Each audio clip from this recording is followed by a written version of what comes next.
লক্ষ্মীর ভাণ্ডার নিয়ে বড় ঘোষণা করলেন মুখ্যমন্ত্রী। নতুন করে কি বাড়ল জেনে নিন। নতুন করে ৪৩,৯০০ জন স্বামীহারা মহিলাকে বিধবা ভাতা দেওয়া হবে আগামী ডিসেম্বর মাস থেকেই। তার ফলে বাংলার মোট ২০,৭৫,০০০ মহিলা উপকৃত হবেন। তবে রাজ্য সরকারের বছরে প্রায় ৩,০০০ কোটি টাকা ব্যয় হয়। এটা রাজকোষে বাড়তি চাপ। একইভাবে মাঝে আরেকটা মাস, তারপরই বছর শেষ। আর তার আগে খবর দিলেন মুখ্যমন্ত্রী মমতা বন্দ্যোপাধ্যায়। লক্ষ্মীর ভাণ্ডারে যুক্ত হচ্ছে আরও ৫ লক্ষ মহিলার নাম। আগামী ডিসেম্বর মাস থেকেই লক্ষ্মীর ভাণ্ডারের নতুন উপভোক্তাদের ব্যাংক অ্যাকাউন্টে ঢুকবে প্রকল্পের টাকা। তপশিলি জাতি উপজাতিভুক্তরা ১,২০০ টাকা এবং বাকিরা ১,০০০ টাকা। বৃহস্পতিবার নবান্নে সাংবাদিক বৈঠক করে এই কথা জানান মুখ্যমন্ত্রী নিজেই, যার ফলে ডিসেম্বর মাস থেকে রাজ্যের ২,২১,০০,০০০ মহিলা এই প্রকল্পের সুবিধা পাবেন।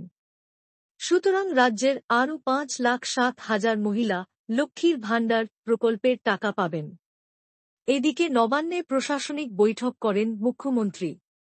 তারপর মমতা বন্দ্যোপাধ্যায় ঘোষণা করেন, সরাসরি মুখ্যমন্ত্রী এবং দুয়ারে সরকারের মাধ্যমে লক্ষ্মীর ভাণ্ডারের জন্য নতুন আবেদন এসেছে। তাদের প্রকল্পে যুক্ত করা হয়েছে। সব মিলিয়ে সংখ্যাটা ৫,৬০,০০০। ডিসেম্বর মাস থেকেই তারা লক্ষ্মীর ভাণ্ডার প্রকল্পের আর্থিক সহায়তা পাবেন।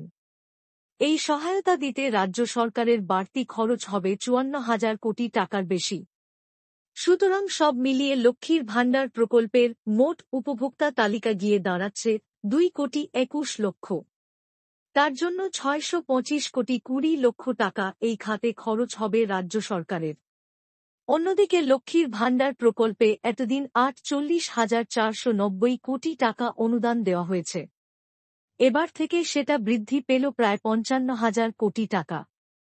এই বিষয়ে মমতা বন্দ্যোপাধ্যায় বলেন, অন্য রাজ্যে অনেক ক্রাইটেরিয়া আছে, আমাদের রাজ্যে সেসব নেই।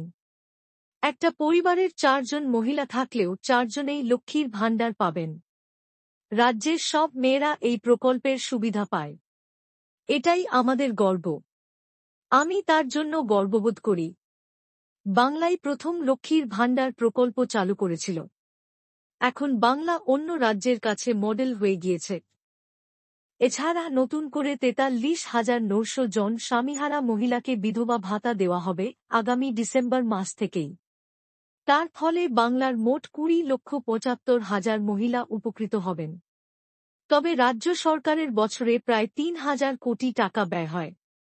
এটা রাজকোষে বাড়তি চাপ। একইভাবে ডিসেম্বর মাস থেকে ১৯,০০০ জন বিশেষভাবে সক্ষমকে আর্থিক সাহায্য করা হবে।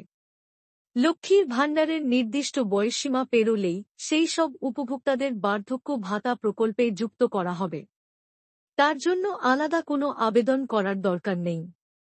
এগুলির পাশাপাশি মুখ্যমন্ত্রীর বক্তব্য, রাজ্য সরকার নিজের টাকায় বাড়ি তৈরি করে দেবে ১২ লক্ষ মানুষকে। আগামী ১৫ থেকে ৩০ ডিসেম্বর তারিখের মধ্যেই আবাস প্রকল্পের প্রথম কিস্তির টাকা ঢুকবে তাদের ব্যাংক অ্যাকাউন্টে।